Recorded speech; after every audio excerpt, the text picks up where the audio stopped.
share with you some tools that have helped me to assimilate myself and then keep my identity. I have those two words in mind, assimilate and identity, because they are extremely important for immigrants.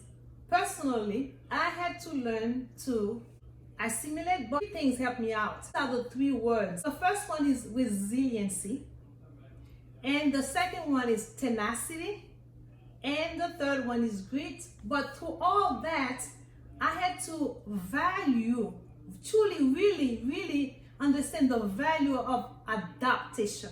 Because if I did not embrace the value of adaptation, resiliency would be meaningless, tenacity would be meaningless. The other first tool that I use is resiliency. Actually, before I talk about resiliency, let's define really what is cultural assimilation. Cultural assimilation is a process in which a minority group comes to resemble a dominant group. A goal of the minority group is to resemble as much as possible the dominant group. Or perhaps the goal is for the minority group to assume that the values, the behaviors of the dominant group is more important, is more valuable. Or perhaps it is sometimes the dominant group can define you and say, hey, this is who you are, this is what you are supposed to do, this is who you are going to be. And that is what assimilation is. But how does that work for me? First one is resiliency. As an immigrant, came to this country when I was 16 years old, live in Miami, in the early 80s. Haitian is a nationality. It's an adjective to describe Haitian. When someone called you, hey, you're Haitian, it wasn't a compliment.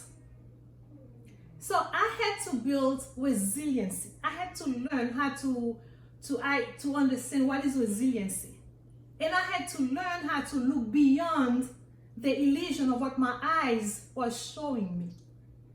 And that is a skill that I had mastered quickly, daily, weekly, monthly, yearly. How do you look? How do you make sense of you being called Haitian? How do you make sense as your siblings are getting beat up just because you are Haitian? And to truly believe there is more to that, and that is to resiliency. But through that process, who had paved the way for my ESOL teacher, Mrs. Russell, many times she would tell us, when life gives you lemon, you need to make a lemonade. Again, she will always say, when life gives you lemon, you have to make lemonade. The truth is, I didn't understand what she meant because I was just learning English. But somehow I thought maybe she's trying to tell me something that was extremely important. Because I do remember there was time when she would look at me and she would get to my level because she was a lot taller than I was, and she would say, Genius, she wanted to make sure that I see, because in the Haitian culture, it's disrespectful if you look in someone in the eyes. But she really wanted me to see her eyes to say, when life gives you lemon, you have to make lemonade. And I kept the idioms inside of me. Didn't really know what it means, but I kind of understood at that time that she was trying to communicate something that is extremely important to me. What is the definition of resiliency? Resiliency is the ability of something to return to its original size and shape after being compressed and deformed. The definition is the ability of something, and now we can say someone, to return to his original size after being compressed, after being depressed, dehumanized. But you must return to your original state of mind, which is your identity. And that is why, as an immigrant, it is extremely important to assimilate, but yet to understand through that process you do have an identity. And the second tool that I had used was tenacity. As an immigrant, I had to learn that I have to have tenacity. I had to have the audacity to believe that I can. I have to have the audacity to believe, even though in the 80s, my siblings and I, we live in one bedroom, and that bedroom was the living room, it was the dining room, it was the bedroom, it was the kitchen, it was all. And that one bedroom, when it was cold outside, that one bedroom was colder than outside. And that one bedroom, when it was hot outside, it was hotter inside. It was better to be outside than inside. But I had to have the audacity and the tenacity to believe what my eyes are showing me at that moment. There is more to it. And the word audacity, unfortunately, when they say, hey, Tibisagi audace, that's in Creole, they say that girl has audacity. It is not always a compliment in our culture. It could be like, who do you think you are? Why do you think you have to dream so big? Why do you think you have to have such high expectations for yourself? But as an immigrant, I had to start listening to my heart instead of listening to my eyes, because I truly believe what my eyes was saying, there was more to that.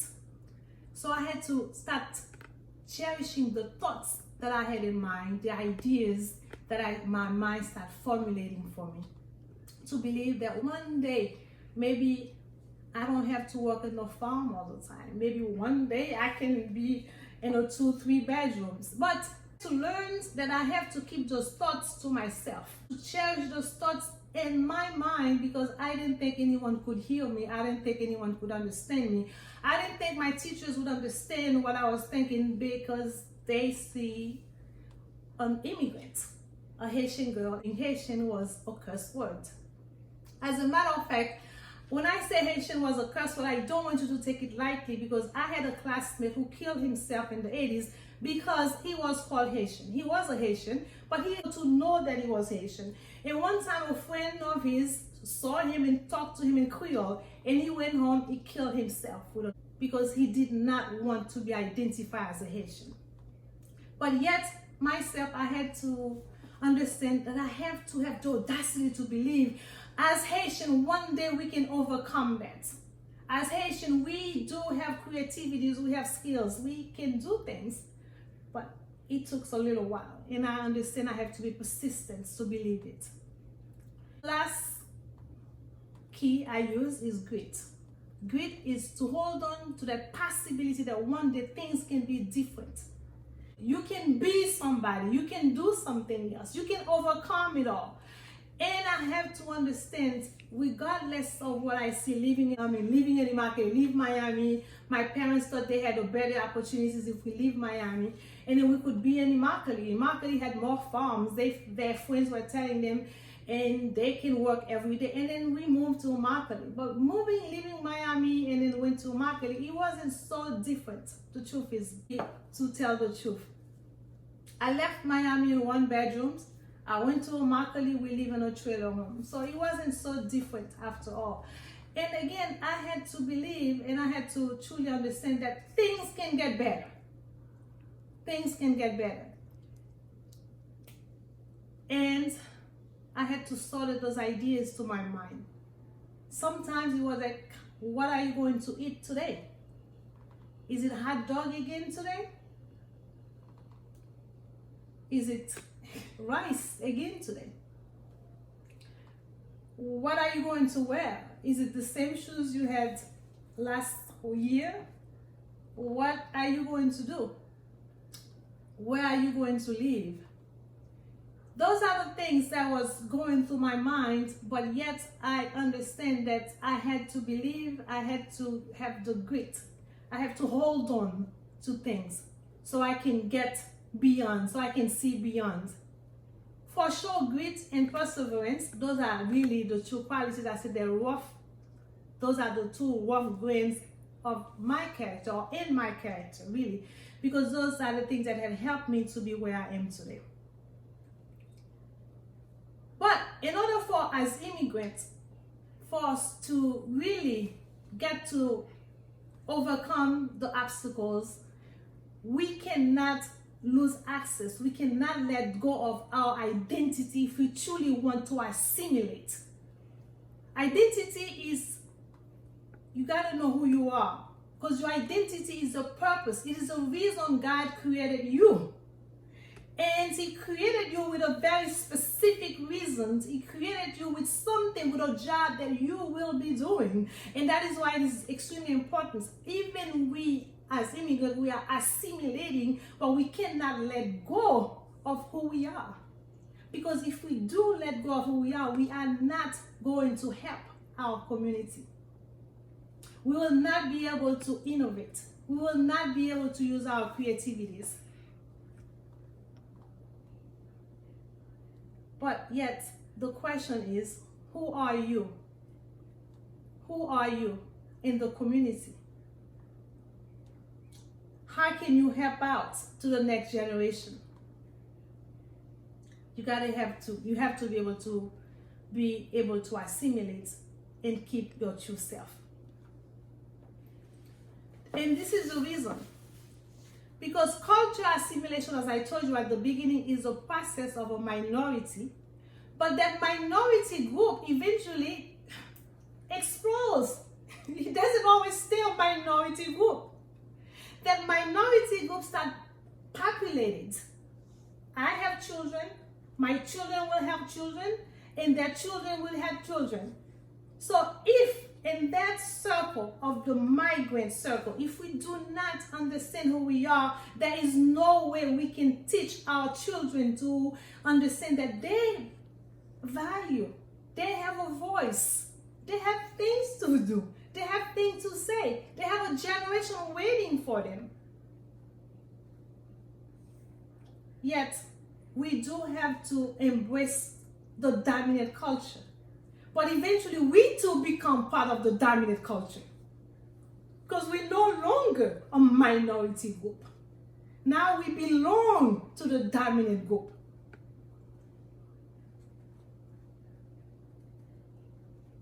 I had to master the skills of adaptation to become who I am today.